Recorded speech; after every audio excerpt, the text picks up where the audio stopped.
Chartered accountant ആയിട്ടുള്ള ബിജോയ് ആണ്. കഴിഞ്ഞ ദിവസം 2000 രൂപ വരുന്നു എന്നുള്ളൊരു ഡിസ്കഷനിൽ പങ്കെടുത്ത് അഭിപ്രായം പറഞ്ഞൊരു വ്യക്തിയും കൂടി ആയതുകൊണ്ട് അദ്ദേഹത്തിന് എന്താണ് പറയാനുള്ളത് നമുക്കൊന്ന് കേൾക്കാം. ഇന്നലെ നമ്മൾ 2000 രൂപയുടെ വിഷയം ചർച്ച ചെയ്ത സമയത്ത് ഞാൻ ഈ ഗവൺമെന്റിന്റെ ഈ കള്ളപ്പണം വെളുപ്പിക്കലിന്റെ ആ ഒരു ഉദ്ദേശശുദ്ധിയിൽ ആ ഒരു പ്രഖ്യാപിത ലക്ഷ്യത്തിന്റെ ഉദ്ദേശശുദ്ധിയിൽ ആ സംശയം പ്രകടിപ്പിച്ചായിരുന്നു. എന്നാൽ ഇന്നിപ്പോ ഞാനത് തിരുത്തി പറയുവാണ്. ഈ സ്വതന്ത്ര ഭാരതം കണ്ടതിൽ വെച്ച് ഏറ്റവും വിപ്ലവകരവും ധീരമായിട്ടുള്ളൊരു നടപടിയാണിത്. ഇത് ചെയ്യുമെന്ന് ആരും പ്രതീക്ഷിച്ചിരുന്നതല്ല. നിർദ്ദേശങ്ങൾ കുറെ കാലങ്ങളായിട്ടുണ്ട്. ഈ തരത്തിലുള്ള നിർദ്ദേശങ്ങൾ പല NGOസും ഗവൺമെന്റിന് കൊടുത്തിട്ടുണ്ട്, പല സാമ്പത്തിക വിദഗ്ധരും കൊടുത്തിട്ടുണ്ട്. പക്ഷെ ഇത് ചെയ്യുമെന്ന് ആരും കരുതിയിരുന്നില്ല.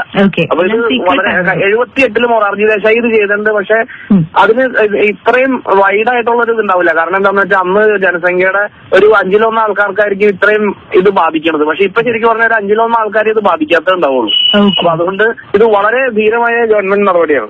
ഇതിന്റെ ഈ ബുദ്ധിമുട്ടുകളെ പറ്റി പറഞ്ഞല്ല. ബുദ്ധിമുട്ടുകൾ 2 ദിവസമല്ല, 2 ആഴ്ചയല്ല, ചിലപ്പോൾ 2 മാസത്തോളമൊക്കെ നീണ്ടേക്കും. ഇത് 2 തരത്തിലുള്ള ആൾക്കാരെ ബുദ്ധിമുട്ടിക്കണം. ഒന്നെന്ന് പറഞ്ഞാൽ സാധാരണ രീതിയിൽ ഇപ്പൊ ഈ നമ്മള് പല കാര്യങ്ങൾക്കും വേണ്ടി പണം സമാഹരിച്ചു വെക്കിയപ്പോ ഒരു വീട് വാങ്ങുക, അല്ലെങ്കിൽ മക്കളുടെ കല്യാണം നടത്തുക, അങ്ങനെയൊക്കെയുള്ള കാര്യങ്ങൾക്ക് വേണ്ടി പണം സമാഹരിച്ചു വെച്ചിട്ട് ഇപ്പൊ ഇപ്പൊ ഇന്നും നാളെയൊക്കെ കല്യാണം നടക്കുന്നവരെ സംബന്ധിച്ച് ഇത് നരകമായിരിക്കും. പിന്നെ ഈ അടുത്ത 2 ആഴ്ചയ്ക്കുള്ളിലൊക്കെ നടക്കുന്നവരെ സംബന്ധിച്ച് ഒരുപാട് ബുദ്ധിമുട്ടുകൾക്കുള്ള സാധ്യതയുണ്ട്. അത് അതിന്റെ പ്രാക്ടിക്കൽ ഡിഫിക്കൽറ്റി. പിന്നെ ഇത് ബുദ്ധിമുട്ടിക്കണമെന്ന് പറഞ്ഞു കഴിഞ്ഞാൽ നോട്ടുകെട്ടുകളുടെ മേൽ അതേ ഇരുന്ന് ഇത് ചെയ്യണവരുണ്ടല്ലോ, ഈ ബിസിനസ് കളിക്കുന്നവരുണ്ടല്ലോ, കള്ളപ്പണം കറൻസി രൂപത്തിൽ വെച്ച് അതിന്റെ മുകളിൽ കിടന്ന് ഉറങ്ങുന്ന ആൾക്കാരുണ്ട്. അവർക്കൊക്കെ ഇത് വലിയ പ്രശ്നമായിട്ട് വരും. നമ്മൾ ഈ കുബേര എന്ന് പറയുന്ന വട്ടിപ്പലിശയ്ക്ക് പണം കൊടുക്കണവര്, റിയൽ എസ്റ്റേറ്റ് മാഫിയകള്, അങ്ങനെയുള്ളവർക്കൊക്കെ ഇത് വളരെ ബുദ്ധിമുട്ടുണ്ടാക്കും. അവരുടെയൊക്കെ കാര്യത്തിൽ ഇത് വളരെ ഇനി അത് അവർക്ക് വെളുപ്പിച്ചെടുക്കാൻ പറ്റുമെന്നുള്ള കാര്യത്തിൽ തന്നെ സംശയമുണ്ട്. പക്ഷെ നമ്മുടെ ബാങ്കിങ് രീതികളിൽ ഇനിയിപ്പോ ഒരുപാട് മാറ്റം വരാൻ സാധ്യതയില്ലേ ബിജോയ്? ഒരു ചാർട്ടേഡ് അക്കൗണ്ടന്റ് എന്നുള്ള രീതിയിൽ ബിജോയ്ക്ക് എന്താ തോന്നുന്നത്? ഞാൻ മനസ്സിലാക്കുന്ന അനുസരിച്ച് 4000 രൂപയാണ് ഒരാൾക്ക് ക്യാഷ് ആയിട്ട് പോയി മാറി വാങ്ങാൻ പറ്റുന്നത്. ബാക്കി നമുക്ക് വേണമെന്നുണ്ടെങ്കിൽ എത്ര രൂപ ആണെങ്കിലും നമുക്ക് നമ്മുടെ അക്കൗണ്ടിൽ ഡെപ്പോസിറ്റ് ചെയ്യുന്നതിന് പ്രശ്നമില്ല. പക്ഷെ അതിന് നാളെ ചോദ്യങ്ങൾ വരാനുള്ള സാധ്യതയുണ്ട്. ഇൻകം ടാക്സും എൻഫോഴ്സ്മെന്റ് ഒക്കെ ഈ ക്യാഷ് എവിടെ നിന്ന് കിട്ടി, ഇതിന്റെ സോഴ്സ് ഒക്കെ ചോദിക്കാനുള്ള സാധ്യതകളൊക്കെ അതിന്റെ കൊളാറ്ററലായിട്ട് വരുന്ന കാര്യങ്ങളാണ്.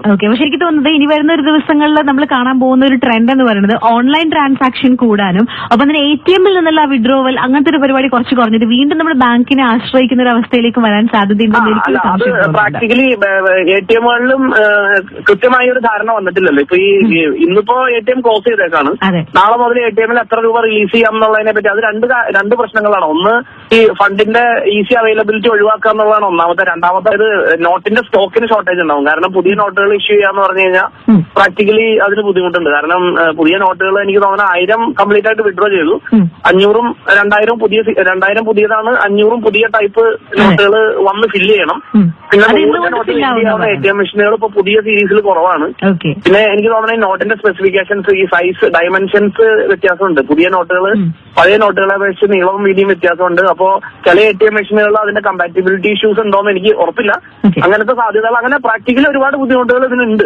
2 ആഴ്ചത്തേക്ക് ബാങ്കുകാരെ സംബന്ധിച്ചത് വലിയ ബുദ്ധിമുട്ടായിരിക്കും. ജനങ്ങളെ സംബന്ധിച്ചുള്ള പോലെ തന്നെ ബാങ്കുകാരെ സംബന്ധിച്ച് ബുദ്ധിമുട്ടായിരിക്കും. ഓക്കെ ബിജോയ്, അപ്പൊ നോട്ടിന്റെ കാര്യത്തിൽ ഒരു ചേഞ്ച് വന്നെന്ന് കരുതി കയ്യിൽ ചേഞ്ച് ഇല്ല എന്ന് കരുതി ടെൻഷൻ അടിക്കുന്ന ആരെങ്കിലും ഉണ്ടെങ്കിൽ നമ്മുടെ നാടിന്റെ നന്മയ്ക്ക് വേണ്ടി ഒരു ഇത്തിരി ത്യാഗം സഹിക്കാനൊന്ന് തയ്യാറാവുക, അതിനെ പോസിറ്റീവായിട്ട് കാണാൻ ശ്രമിക്കുക. അപ്പൊ തന്നെ ഇത്തരക്കാർ ആരെങ്കിലും ഉണ്ടെങ്കിൽ അവരൊന്ന് ഹെൽപ്പ് ചെയ്യാൻ ചുറ്റുള്ള ആൾക്കാർ ശ്രമിക്കണം എന്നാണ് ഇന്ന് റെഡ് FM മോർണിംഗ് നവോലി ഡിസ്കഷൻ ടൈമിൽ എനിക്ക് പറയാനുള്ളത്. ഇനി 8 കൂട്ടം പാട്ടാണ്. കേൾക്കൂ കേട്ടുകൊണ്ടേയിരിക്കൂ.